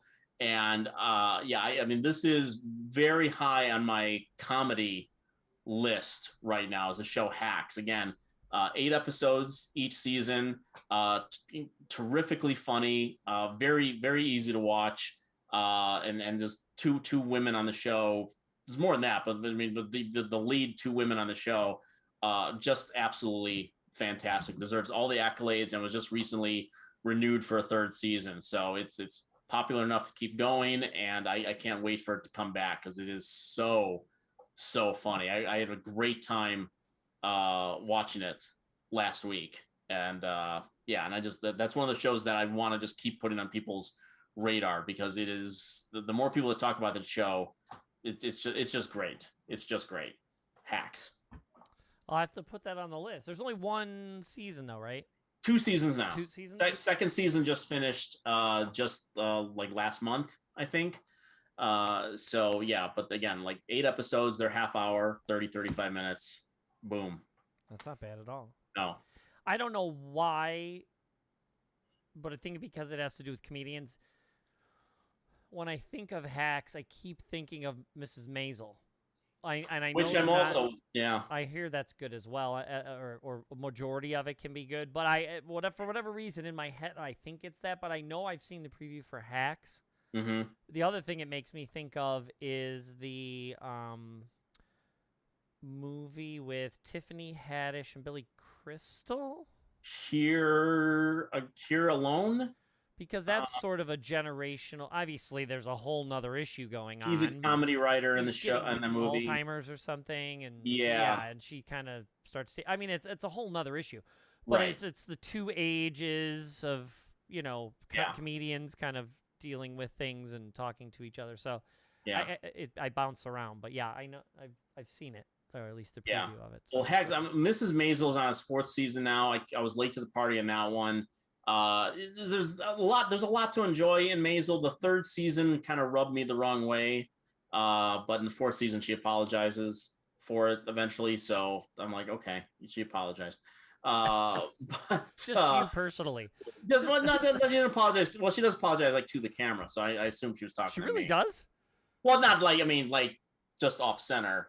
She's talking to someone over here that's not on camera. But it's cheeky, they're kind of acknowledging the 3rd season wasn't so hot. Well, I think there's something specific that she does in the very end of the 3rd season that it's clearly a horrible thing that she does at the end of the 3rd season. But the thing that makes it worse is that the show didn't seem to acknowledge that it was her fault. Like, it didn't seem like the show was letting her take responsibility for knowing that what she did was wrong. It was kind of like, what did I do? And I'm just like, you did that. That was pretty freaking horrible what you just did. And even into the 4th season, when it started, she's like having like a fit on the way home from where the season picks up, and having a breakdown about it. And like, I didn't do blah, blah, blah. I'm like, no, you did something really horrible at the end of season 3, and I don't like you right now. And she acknowledges it, and I think there's funny stuff. I mean, it's from the creators of Gilmore Girls, and I watched Gilmore Girls at the behest of Nick DiGilio, and enjoyed it very much until, funny enough, the lead character in that show does something really horrible, and I got turned off very late in that show as well.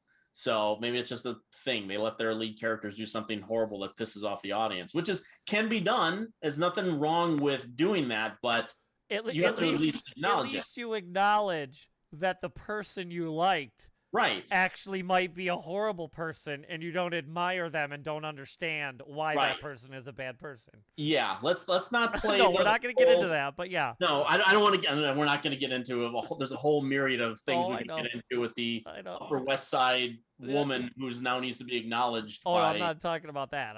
I am. Oh, I'm talking. I'm not. Yeah, I'm not. But I'm just saying that there's a lot of people that could use a break, and yes, amplifying the voice of women. That's why Hacks is kind of great, because again, it does deal with rich people. I mean, the Jean Smart character is like, she's got a side mansion. Okay, she's incredible. A side mansion. And the 2nd season, she has a side mansion. We find out, but it's about I mean, they acknowledge the fact that some of the things she does are horrible, sometimes in a funny way, but they acknowledge the fact that she has room to grow as a person, which is a very important thing. And in Maisel, the self-awareness is not always there, particularly when they're trying to play up the message of women's voices in the 1960s. Which is kind of what that whole show's about, right? Didn't it start like she leaves her husband to kind of, blaze her own path and kind of make her own way? And it starts because her husband who cheats on her, if I remember how that plays out. Yeah, he cheats on her and decides to leave her. A-hole move. He's an a-hole, yeah. Right, exactly. He tries to be like a stand-up comedian, and it doesn't go very well, and she ends up taking this, to sound like, oh, I'll do this, I'll try this, and she does it very well, and then becomes like in the underground and packed, and it's terrible, but the woman who works with Seth MacFarlane frequently, I'm forgetting her name, but his wife, because she writes with him. Is that his wife? He writes with his wife. I don't know if that's the one you're referring to. I'm feeling terrible about it. I should look it up, but I'm blanking on her name right now. But she's really fun. She plays the manager. She plays her manager on the show, amateur manager, and she's really funny. Like, so much what she does. And she's kind of a terrible person too, but they acknowledge that's part of her shtick. Sure. The Maisel character, again, self-awareness is not always there. But Hacks is great. I was more referring to the boys. Yeah. Mm-hmm. Yeah, that's not always a whole other bit of self-awareness. Yeah. That's a holy shit. Yeah. Wow, that's like, wow. I mean, that's a wow of a story. I read another article about it today, and it's just gonna get worse. I can't understand it. Why is that wrong? Yeah. What? Huh? He's the bad guy? I thought he was just like me. Celebrities are just like me. Talk about not being able to acknowledge when someone does something bad. Right. Stupid. I am looking forward to. There's very few things on a. If I collect something now, it's going to be very cheap and affordable. Mm-hmm. And it's probably only going to encompass a couple different things. It's going to be He-Man related, HeroClix related, or get some comic books now and again. I barely even buy games anymore. So very few things, but if I can find an $8 pop and it's a He-Man guy, I'm probably gonna grab him because it's He-Man and it makes me feel good, right? Mm-hmm. So yay consumerism. So a few years ago, I mean, when you talk about being a collector or wanting a collection, or I mean, your movie collection is vast. Yeah. You could go crazy. You could buy, a piece of movie memorabilia. You could do, there's a million things you could buy that's worth a ton of money. Mm-hmm. I'll every once in a while, like in this case, I have my two arcade 1-up cabinets. I got those on, one for my birthday and one was on sale for 50% off. So like, I don't even spend full price, or I didn't pay for it. And over the years, all kinds of fun things have come out. Statues. I mean, statues now, like I'm a Conan fan or I'm a Star Wars fan. You can get a Boba Fett statue that's like $1,500. It's the size of a damn coffee table. And it comes in, this box that, is the size of a small car, and you got to take all the stuff. Like, if you have the money and you are a collector, someone out there is making something that's very expensive for you to buy, to have. One of the things I started to get a couple years ago is a company called Mondo. Mm-hmm. And they make T-shirts and limited edition concert posters or movie posters. This is very Mondo. Yeah. Yes. Yeah. Yes. Very. Well, what do they call it? Not artesian, but limited run, fancy, artist-based stuff. Like it's high-end, collectible stuff. Mm-hmm. So if you like Stranger Things, the new season comes out. They'll probably have a couple limited edition posters by very famous artists. But they're $150. It's printed on the finest of paper with ink that will not fade in the sun, and they come flat printed and sent to you. Like they don't roll them. Like if you're buying it, you know what you're buying. It is high end, but it's for the collector, right? Out of nowhere, a couple years ago, they start making. I think at the same time they did Batman and He-Man, and they're called 1/6 scale figures. Okay. Well, a human's 6 feet.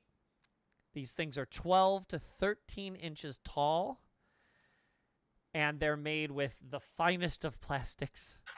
And they put and I'm guessing, but I mean, the arm has 1, 2, 3, 4, 5, 6, like 7 joints in each arm. Mm-hmm. The head swivels. So here's the deal. I'll show you the original release. The very first one was He-Man. Since then, they've made Skeletor, Hordak, Merman, Man-at-Arms, all the kind of the bigger ones you would have thought of by now. Mm-hmm. There's been some variants in there, different color schemes and things to kind of fill in the gaps and pump one out. I'm only missing Scare Glow, which is a Halloween exclusive. I didn't get in on time. It's the only one I'm missing. But anyway, This is the original one. And yes, I play with dolls. But this is the 1/6 He-Man. Wow. With the extra head that is modeled after the original toy head when we were kids. The regular one looks way more sort of Conan-ish, like a real human face. Yeah. So I put the nostalgic one on, but they full swivel, bend, and tilt. Right. This one comes with a faker head, which is the robot, so the flesh is ripped off, and there's like Terminator skull underneath with teeth and blood. And all the stuff, like his little whatever Conan skirt, this is real leather. The fringe on the boots is real fur. You can see the joints in the knees. There's like 4 little points of articulation in there. His toes, ankles. There's so many points. You can put him in just about any pose, right? Yeah. So, of course, I have him raising the sword because he's going to turn, he's channeling the power of Grayskull. But certain pieces are metal, like the sword. This one's actually plastic, but he has I think the shield's made out of like an aluminum or a metal. They're kind of fancy. They're a little expensive, but they only release like 3 a year. Yeah. And so I save up my little money, and that's my little thing for myself. Obviously, now things have changed financially. I'm not running around buying a ton of these things, but I've gotten the collection up until this point, except for Scareglow. Yeah. A lot of people were pissed about not getting it on Scareglow, and not getting it on the limited edition Hordak with the cartoon gun arm, which was from the cartoon. Mm-hmm. Yeah. People were very pissed. I was one of them. They learned their lesson. And so, much like the He-Man toy from when we were a kid, you know how they made battle damage He-Man with the battle armor, and you'd hit it. It's over. Yep. Yep. Then they made Power Punch He-Man, where you'd put the caps from the little cap gun with the little 6 caps. You put them in the back, and when you pulled his arm, when you let it go, it would activate the cap, and it would sound like a cap went off, and he's punching. And that had like orange armor. The battle damage was like that silver chest plate armor. Yeah. And they had different, stuff. No, he's got a proper underwear underneath that leather skirt. It's not a kilt. Sergio wanted to know. Sergio's asking about the song. Yeah. So they are when they have to fill the gap between releases, they'll kind of reuse stuff, kind of like they did when we were kids. They just recolored the arm, and made the character like Stratos gray. But it was like the arm from other characters. They just reuse parts, right? They're using some of the base stuff for this original He-Man release. But they made a limited run one. Comes with like 4 heads, all the weapons that have ever come with a He-Man. Shield, axe, sword, this, that, and the other. All the different armor variants. Regular, the battle damage chest armor, the Power Punch orange armor. The boots have changed. Some of the sculpting has changed. Comes with a little knife for the little boot. A bunch of other stuff. All the gauntlets are changed to match the battle armor, the orange stuff, or the chest armor one, or whatever. Even the sword scabbard thing in the back, I think, is different for each one. So, if you wanted to play dress up, the idea is this is like the ultimate He-Man. You can virtually make him any one of the different releases of He-Man, but it's this giant 1/6 scale with all the parts you would need to make him whichever version you wanted. And what they did was they changed their availability. Instead of it being an extremely boutique item, they knew this would be very popular, and I think they got a lot of guff from people like me missing out on Scareglow, that they then changed it to a made-to-order, not there's only 1,000 or there's only 5,000, because these are only like a couple thousand, then they don't ever make them again. Yeah. It's a make-to-order, and it was available for 24 hours instead of until the 1,000 go and then you can't get one. And so I shouldn't have, but I got in yesterday. The expected release date is next March. Oh. So it's a little bit in the future, but I'm very excited about it because I missed out on Scareglow, and I was very pissed. And they learned their lesson, and they knew how in demand this would be because, I can't show you the picture here, but the picture, there's more crap than the size of this guy that comes with it just to make him so you can make him whatever version. Yeah. So yeah, I'll eventually, when this basement gets finished, I'll have a whole row of all the guys next to each other, and I'm kind of jacked that because I can leave him next to him and then make the other one like battle armor He-Man, with the big silver chest with the axe and the shield and everything. And so I'll post a picture or a link to it, so if people want to see what the silly crap I buy looks like on iTunes there. It's just neat. It's one of the 3 purchases this year I'll probably make if I can keep figuring out how to pay for stuff. But yeah, I'm pretty happy I got it because nice. I didn't get the last one. I was very angry about it. So And we're not here to be angry. We're here to be happy. Because this is happy. I got it. I got my little confirmation email and everything, so I know I'm getting it. Unless they screw me over and they're like, oh, yeah, we only made so many, and you're the one guy who didn't get it, then I'll be very mad. But until then, my hopes are high, and I'm very happy. So that's for the new show. That's right. That's going to be our Patreon, by the way. I've been thinking about maybe doing I have a Patreon. I just haven't really turned it on. We should make an exclusive show where all we do is bitch about stuff. And I think that's... It's just called Piss with an exclamation point. Pissed on Patreon. That's right. Pissed on Patreon. There it is. Okay.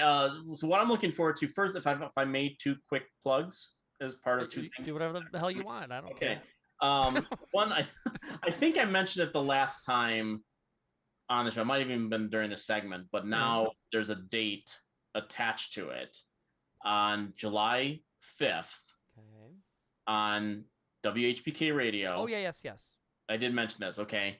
My show that will have programmed all about the music of John Williams will be airing from 12 to 3 Central Time on WHPK Radio. 12 to 3 Central, July 5th, WHPK Chicago Radio, but you can go to WHPK.com. .org. Right, and there's a listen button. So from 12 to 3, you'll hear my entire program dedicated to the music of John Williams with a lot of his scores, commentary that I do in between. It's Sergio's classical music show stuff from my collection, and he asked me to program it for July 5th. So that is what I'm doing. I'm in 2/3 of the way through it right now. I am hoping to bring it in for landing. All I can say is that I think this is maybe the thing I'm most proud of since doing the career opportunities commentary last year. I'm very happy so far with the way it's turning out. And I'm just hoping that I can bring it in for a landing now, because now I'm in a time crunch period, and I hope I can get in everything I want to. But that's July 5th, and they'll probably be also available later on the Movie Madness podcast, because I gotta archive it in some manner. You might need to double check on. Well, fair use. I'm just gonna say I'm fine with it. I'm just saying I'm not making money off of anything. I know. So I'm just saying, I'm just gonna do, if people can just jump on bankrupt, I'm just gonna go fair use. Whatever. Hey, there's no more laws in this country except you. Really, you're the only laws that are left in this country. That's right. Right. So that's just the way it is. And so if that's whatever, that's what I'm going down for, at least I go down with a smile. It's a pretty harmless bad thing to do. It really is. Yeah. I mean, just paying tribute to the greatest film composer of all time. I mean, seriously. Sergio would probably argue that with you, but I'm with you. Sure, of course. So that's July 5th. July 9th, which you might have to find someone to fill in for me. July 6th. I'm sorry, it's the day after. July 6th. Wednesday, July 6th is our monthly Critics Classics session at Elk Grove Cinema, and we're doing The Goonies, and I am hosting that one. And for those who do attend, and you've attended in the past many times, and for those who continue to come, we've got the entire lineup of 2022 in the books right now. So here's what we got coming up and the Critic Classic thing. We got The Goonies in July, and this is always the first Wednesday of every month. At Elk Grove Classic Cinemas. Elk Grove Classic Cinemas off of Arlington Heights and Biesterfield Road. The Goonies in July. August, we're doing American Graffiti. September, we're doing A League of Their Own. October, we're doing Beetlejuice. Oh, so good. In November, we're doing Casablanca again. Oh, that was great. Demand. And in December, I don't know how we pulled it off, but in December, we're going to be playing Eyes Wide Shut. What? Yeah. It's a Christmas movie. But what? Yeah. Wow. Yeah. I think we're going to have a panel of critics come for that one, because we might need to work on that with the audience a little bit. Go, what did we just see? Let me tell you. You may have to have a psychologist there to help that too. It at the end. That too. Well, that's not psychologically damaging. I don't think it's just people don't always understand that movie and appreciate it for what it is. But anyway, so that's what's coming up at Oak Grove. So, but the thing that I specifically am looking forward to next month on again HBO, there's going to be a 6-part documentary called The Last Movie Stars, which is not about Tom Cruise, but is about someone that Tom Cruise co-starred with back in the day. It's a 6-part documentary about Paul Newman and Joanne Woodward. And it was created and directed by Ethan Hawke. Oh.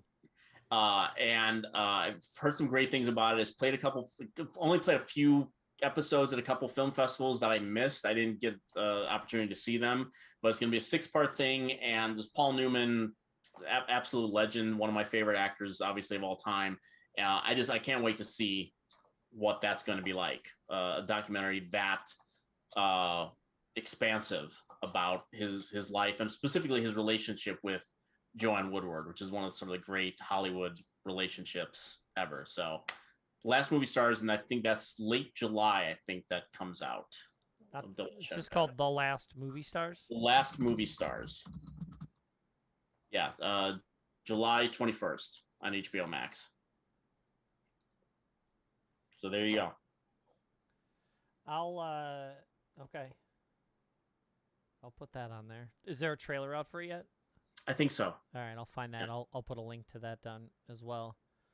Yeah. I mean, I like Paul Newman, and I love documentaries, especially if they're entertaining enough. Yeah. So that'd be interesting. Yeah. I didn't even know that was coming out. 6-part. I wonder if they're going to, because the other documentaries they've been doing are like 2 hours, and it's like 2 or 3 episodes. Right. I wonder if this is a 6-part, but each one's like an hour. I think they're each an hour, I think. See, that makes more sense. Yeah. Instead of 3 2-hour documentaries that make up, okay. Yeah. Okay. That's kind of cool. There you go. That's kind of cool. All right. One of the things I didn't want to fail and then not mention is I forgot the significance of today's date. The last time this happened, I forgot as well, although it's a different significance. But we did a podcast on 3/16 on March 16th, and I happened to talk about Stone Cold Steve Austin. And I didn't even mention that it was 3/16 day. Austin 3/16. I mean, but whatever. It's not quite like that.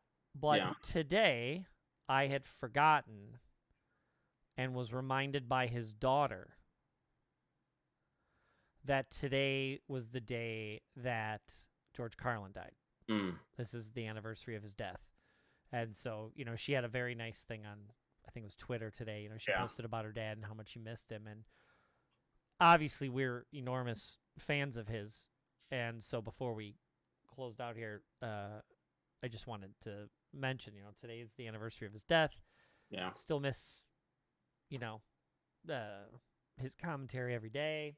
And so we'll probably say this again at some point. Something will make us remember, and we'll talk about him again. But go watch something. Go watch the documentary. Go watch American Dream. George Carlin's American Dream on HBO Max. Pull up, now that they have, 5 or 6 of the old comedy specials on, find one of those, watch it. It's too good to miss.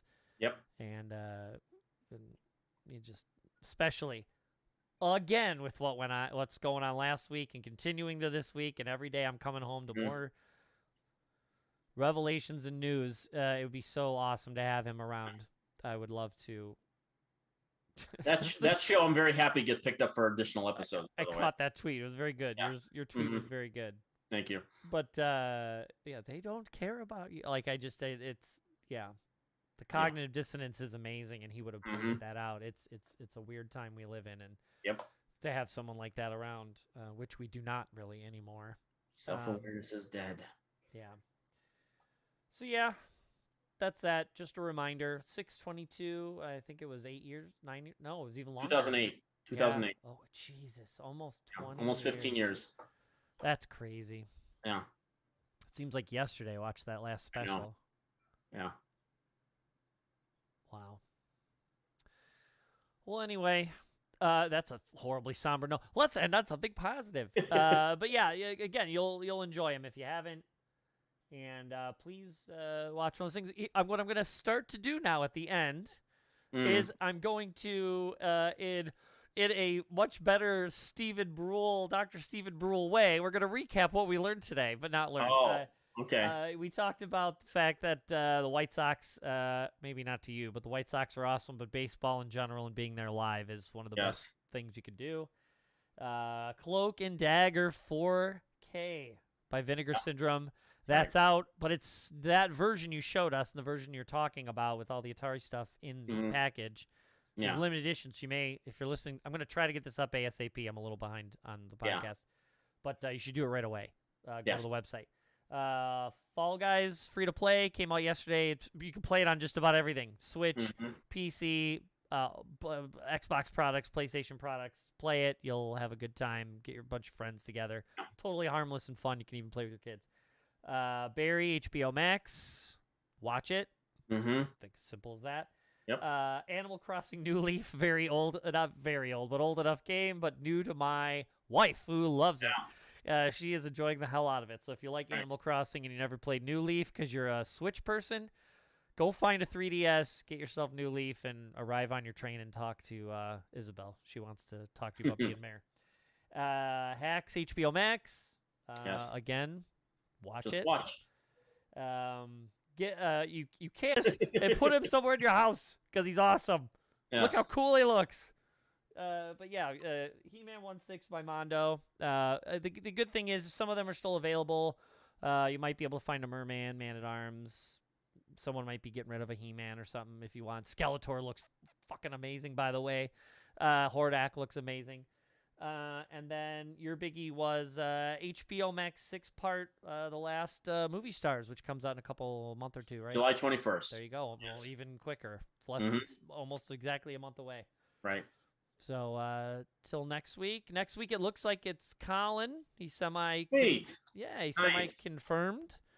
So Great. I'll get in touch with him tomorrow to remind him, and then we'll see if that goes through. If not, cool. And then after that, theoretically, it would be you. Yes. But I'll be at Elk Grove Goonies. Cinema. Yeah.